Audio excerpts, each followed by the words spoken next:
اللہ سبحانہ و تعالی جبار بھی ہے، قہار بھی ہے، متکبر بھی ہے، اور اللہ سبحانہ و تعالی نے وعدہ کیا ہے کہ وہ پنش کرے گا ان لوگوں کو جن لوگوں نے اللہ سبحانہ و تعالیٰ کی نافرمانی کی. The question is how much do we fear اللہ سبحانہ و تعالیٰ. میں اور آپ اپنے آپ سے پوچھیں، میں اللہ تعالیٰ کا دل میں خوف، اور یہ خوف یہ ہے کہ کہیں مجھ سے اللہ رب ناراض نہ ہو جائے، اس کے ناراض ہونے کا خوف، اس کی نافرمانی کا خوف میرے دل میں کتنا ہے. جب میں گناہ کرنے لگتا ہوں کیا مجھے واقعی میں لرز جاتا ہوں کہ میرے رب مجھ سے ناراض نہ ہو جائے، یا میں بس ایک دو دفعہ سوچتا ہوں اور پھر کر لیتا ہوں. How much do we fear اللہ سبحانہ و تعالیٰ؟ اور do we have just information in our mind کہ ٹھیک ہے جہنم ہے، جنت ہے، عذاب ملے گا، لیکن کیا ہم نے انٹرنلائز کیا ہے؟ آج ان شاء اللہ تعالیٰ ہم انٹرنلائز کریں گے اس کو. دیٹ از the reason ہمارے فیئر کی کمی کی وجہ سے we insist on sinning again and again. We publicize our sins unfortunately. کچھ دن پہلے آپ میڈیا پہ دیکھیں لوگ اپنے گناہوں کو پبلسائز کر رہے ہیں کہ جی میرے تو میں اتنا کمال کا ایکٹر ہوں، میں اتنا انٹیلیجنٹ ہوں کہ میرے تو ایکسٹرا میرٹل افیئرز ہیں اور میں نے بیوی کو آج تک پتہ ہی لگنے دیا. والعیاذ باللہ، شادی شدہ شخص کا باہر چکر چلانا، ایکسٹرا میرٹل افیئرز ہونا، اس پہ تو سزا کیا ہے؟ اور اگر وہ شادی شدہ ہونے کے بعد زنا کرتے ہیں، اللہ معاف کرے، تو اس کی جو سزا ہے وہ رجم ہے، اس کو پتھر مار کے مار دیا جائے گا. اتنا گریو سے نہیں ہے، لیکن لوگ کہہ رہے ہیں. اور پھر کچھ خاتون کہہ رہی ہیں کہ میں تو ایک بندے پہ، ایک میرے سینئر ایکٹر تھے، میں ان سے عشق کرتی تھی یا مجھے اچھے لگتے تھے وہ، تو میں بار بار ریٹیکس لیتی تھی اس لیے تاکہ میں نام نہیں لے سکتا کہ میں اپنی جو ہے نا وہ ایک انٹرنل جو ہے ٹھڑک، انہوں نے اپنی یہ ورڈ یوز کیا کہ میں اس کو پورا کر سکوں. انفارچونیٹلی والعیاذ باللہ، اللہ تعالیٰ معاف کرے ہم سب کو. اور اس طرح کیا بہت سارے دیکھیں، میں I don't want to call names یا شوز کے نام، اور کچھ جگہ پہ ہم جو پوڈ کاسٹ ریکارڈ کیا اس میں ہم نے نام اس لیے بھی ہیں جسٹ ٹو آئیڈینٹیفائی کہ کن کن لوگوں سے بچنا چاہیے ہمیں، جو کہ مسلمان اسٹرکچر کو، ایک مسلم اسٹرکچر کو، جو کہ ہمارا ڈی این اے ہے، اس کو ڈسٹروائے اور ڈسٹرب کر رہے ہیں. بنی اسرائیل نے کیا کہا تھا کہ ہم یہ جو آگ ہے نا جہنم کے، ہمیں کچھ دنوں کے لیے چھوئے گی، اس کے بعد ہم چلے جائیں گے، کیونکہ ہم تو انبیاء کی نسل میں سے ہیں. آج کل کے مسلمان بھی کہتے ہیں، نظر نہیں آتے آپ کو کہ جی تھوڑے دن چلے جہنم ہے وہ بھی گزار لیں گے، پھر جنت ہے نا ہمیشہ ہمیشہ کے لیے. والعیاذ باللہ، یہ بات کہنا آج ہم پڑھیں گے اس بارے میں کہ جہنم کتنی شدید ہے. جتنا کم از کم جتنا خوف ہمارے دلوں میں لوگوں کا ہے نا، اتنا ہی خوف ہمارے دلوں میں اللہ کا ہونا، تو ہم گناہ چھوڑ دیں. حالانکہ اللہ تعالیٰ زیادہ رائٹ رکھتے ہیں کہ ان کا لوگوں سے بھی زیادہ جو ہے نا خوف ہونا چاہیے، اور ان سے واقعی میں حق ادا کرنا چاہیے، ان سے ڈرنے کا. والذین آمنوا اشد حب للہ، جو حب للہ، جو ایمان والے ہیں وہ اللہ کی محبت میں شدید ہوتے ہیں، اور اللہ کے سامنے تقویٰ اختیار کرنے والے بھی ہوتے ہیں. امیجن ہمارے سکنز پہ وہ گناہ لکھ دیے جائیں جو کہ ہم رات کو کریں اور صبح جب باہر نکلیں تو ہمارے جسم پہ لکھے ہو یا ہمارے ماتھے پہ لکھے ہوں. کیا ہم گناہ کریں گے رات کے ٹائم؟ نہیں. کیوں؟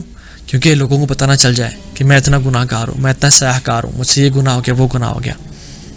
اللہ سبحانہ و تعالیٰ کیا اتنی بھی ہم ان سے حیا نہیں ہونی چاہیے ہمیں کہ ہم اتنی تو حیا کریں اپنے رب العالمین سے کہ وہ ہمیں دیکھ رہا ہے جب ہم رات کے اندھیروں میں ہیں. ہمیں اللہ تعالیٰ سے اتنا بھی خوف نہیں آتا جتنا لوگوں سے ہے. اور ہم رکوع میں کیا دعا پڑھتے تھے؟ اللہ کے نبی صلی اللہ علیہ وسلم کیا دعا پڑھتے تھے؟ اللہم لک رکعت، یا اللہ میں نے آپ کے رکوع کیا، وبک آمنت، میں آپ پہ ایمان لے کے آیا، ولک اسلمت، میں نے آپ سر تسلیم خم کیا، میں اسلام لے کے آیا. خشع لک سمعی وبصری ومخی وعظمی وعصبی وما استقلت به قدمی. خشع لک سمعی، اللہ ڈر گئے میری سماعت آپ سے، وہ بصری میری آنکھیں آپ سے، وہ مخی میرا دماغ، میرا مائنڈ، وعظمی وعصبی میرے مسلز، میرے ہڈیاں، وہ مستقل به قدمی، اور جس جسم کو، گناہ گار جسم کو میرے قدموں نے اٹھا کے رکھا ہے، یہ سب ڈر گئے آپ سے. اللہ کے نبی صلی اللہ علیہ وسلم یہ دعا کیا کرتے تھے. ہم میں سے کتنے لوگوں کو یہ دعا رکوع والی آتی ہے؟ ہم تو پڑھتے ہی نہیں ہیں. خوف تو دور کی بات، اللہ سبحانہ و تعالیٰ قرآن میں خود فرماتے ہیں وَيُحَذِّرُكُمُ اللَّهُ نَفْسَهُ وَيُحَذِّرُكُمُ اللَّهُ نَفْسَهُ، اللہ تعالیٰ تمہیں اپنے بارے میں ڈراتے ہیں، اپنے سے ڈراتے ہیں تمہیں. اچھا کچھ لوگ نا انفارچونیٹلی کہتے ہیں یہ کیا آپ نے ٹاپک چھیڑ دیا جہنم کا.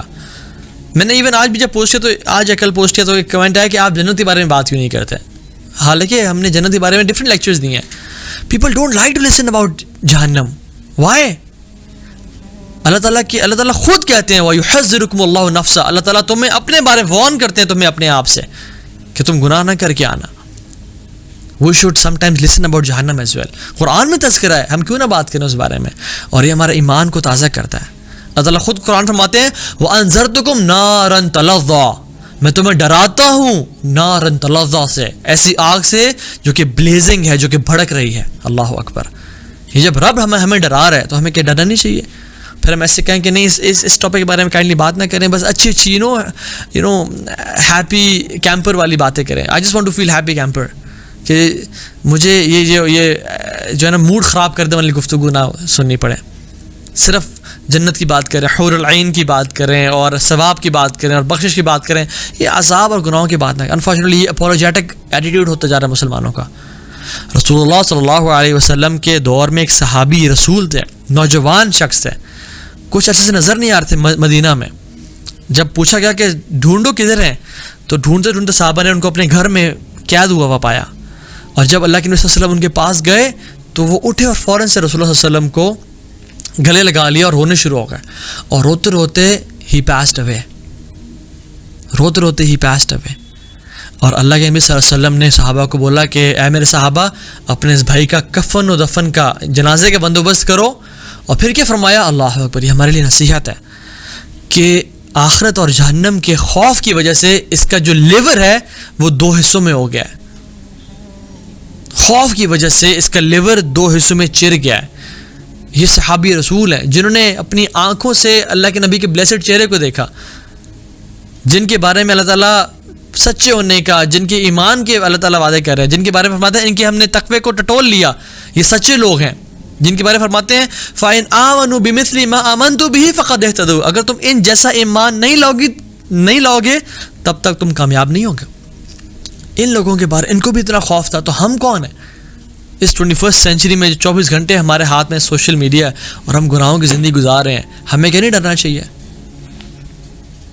مجھے یہ بتائیں کہ میں اور آپ کب ہم لاسٹ ٹائم جہنم کا سوچ کے، اللہ تعالیٰ کے عذاب کا سوچ کے ہمارے آنکھوں سے آنسو بہے تھے؟ ہم کب اکیلے پریویسی میں روئے تھے اپنے گناہوں کو یاد کر کے؟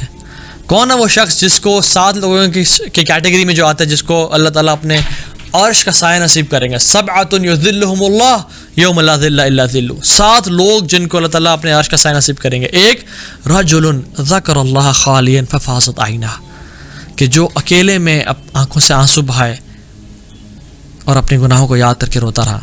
ہم نے کب جہنم کو یاد کر کے، آگ کو یاد کر کے، قبر کے عذاب کو اور اپنے گناہوں کی کثرت کو یاد کر کے روئے ہیں؟ صحابہ کرام کثرت سے نوافل پڑھتے اور کثرت سے روزے رکھتے، اور جب ان سے پوچھا جاتا کہ آپ اتنا کیوں ایفرٹ کر رہے ہیں تو کہتے ہیں ہم ایک بہت لمبے سفر کی تیاری کر رہے ہیں. ہم مت رکو، ہمیں لمبے سفر کی تیاری کرنے دو. ہم نے اس اپنے لمبے سفر کے لیے کتنی تیاری کی ہے؟ اللہ تعالیٰ فرماتے ہیں والذین هم من عذاب ربهم مشفقون، اللہ تعالیٰ تعریف بیان کرتے ہیں لوگوں کی کہ جو ڈرتے ہیں اپنے رب کے عذاب سے. واللہ اللہ تعالیٰ کو ایسے لوگ پسند ہیں جو اللہ کے عذاب سے ڈرتے ہیں. ان عذاب ربهم غیر مأمون، ان عذاب ربهم غیر مأمون، کہ جو بے شک جو رب کا عذاب ہے واقعی میں حق رکھتا ہے کہ اسے ڈرا جائے. People should not be, they should not lose that fear against the punishment of Allah subhanahu wa ta'ala. عمر بن خطاب رضی اللہ تعالیٰ عنہ اکثر کہا کرتے تھے اکثر ذکر النار، اکثر ذکر النار، کثرت سے ذکر کیا کرو آگ کا. فإن حرها شدید، کیونکہ اس کی جو ہیٹ ہے اٹ از ایکسٹریم. وقعرها بعید، اور اس کی جو ڈیپتھ ہے وہ بہت فار ہے، بہت گہری ہے وہ. ومقامعها الحدید، اور اس کی جو ویبس ہے وہ آئرن کی بنی ہوئی ہیں. عمر بن خطاب صحابی رسول، دوسرے خلیفہ ہو گئے، کہہ رہے ہیں اکثر ذکر النار، کثرت سے آگ کو یاد کیا کرو. اور ان کے نبی جو کہ ہم سب کے نبی ہیں کیا فرما رہے ہیں؟ اکثر ذکر حازم اللذات، کثرت سے موت کو یاد کیا کرو جو کہ ڈسٹرائے کر دینے والی پلیئرز کو. اور ہم کہتے ہیں نہیں جنہیں جہنم کا ذکر نہ کریں، جنہیں یہ عذاب کا ذکر نہ کریں. دیکھیں جی ایسی باتیں نہ کریں. جب عمر بن خطاب رسول اللہ صلی اللہ علیہ وسلم کثرت سے ذکر کرنے کے بول رہے ہیں تو جو شخص چاہے کہ ان کا ذکر نہ ہو تو پھر اس کو تو سمجھنا چاہیے. Let's come to the topic. Umar bin Khattab نے جس جہنم کو ڈیفائن کیسے کیا؟ فإن حرها شدید، جس کی آگ بہت گرم ہے. وقعرها بعید، اور جس کی گہرائی بہت زیادہ ہے. ومقامع الحدید، اور اس کی جو ویبس ہے وہ آگ کی بنی ہوئی ہیں. ابو بکر صدیق کتنا رویا کرتے تھے. حضرت عائشہ فرماتی ہے جب اللہ کے نبی صلی اللہ علیہ وسلم بیمار ہو گئے اور ان میں اٹھنے کی طاقت نہیں رہی تو کیا فرمایا؟ مرو ابا بکرن یصلی الناس، کہ ابو بکر کو بھیجو وہ لوگوں کو نماز پڑھائیں گے. تو حضرت عائشہ نے کیا فرمایا؟ یا رسول اللہ صلی اللہ علیہ وسلم کہ بے شک میرے جو باپ ہیں ابو بکر صدیق ہیں وہ ایسے شخص ہیں جو بہت کمزور دل والے ہیں، اور جب بھی قرآن پڑھتے ہیں تو رونا اتنا ان کو آتا ہے کہ وہ لوگ ان کی آواز نہیں سن پائیں گے، تو آپ عمر بن خطاب کو بولیں کہ وہ نماز پڑھائیں. تو اللہ کے نبی صلی اللہ علیہ وسلم نے فرمایا نہیں، ابو بکر کو ہی بولو، مرو ابا بکر یصلی بالناس، کہ وہی نماز پڑھائیں گے میرے بعد. اور یہ کیوں رویا کرتے تھے؟ یہ کیوں اتنے پریشان تھے اپنے آخرت کے بارے میں؟ Because they knew the reality, they knew what is going to come ahead, they knew what is the future, قیامت کے دن کیسا ہوگا، وہ آگ کیسی ہے. جو جتنا غافل ہے اتنا ہی ٹھنڈ ماحول میں ہے، جو جتنا گناہ گار ہے اتنا ہی ٹھنڈ ماحول میں ہے. لیکن صحابہ ایسے نہیں تھے، صحابہ واقعی میں بہت زیادہ ڈرا کرتے تھے اس چیز سے.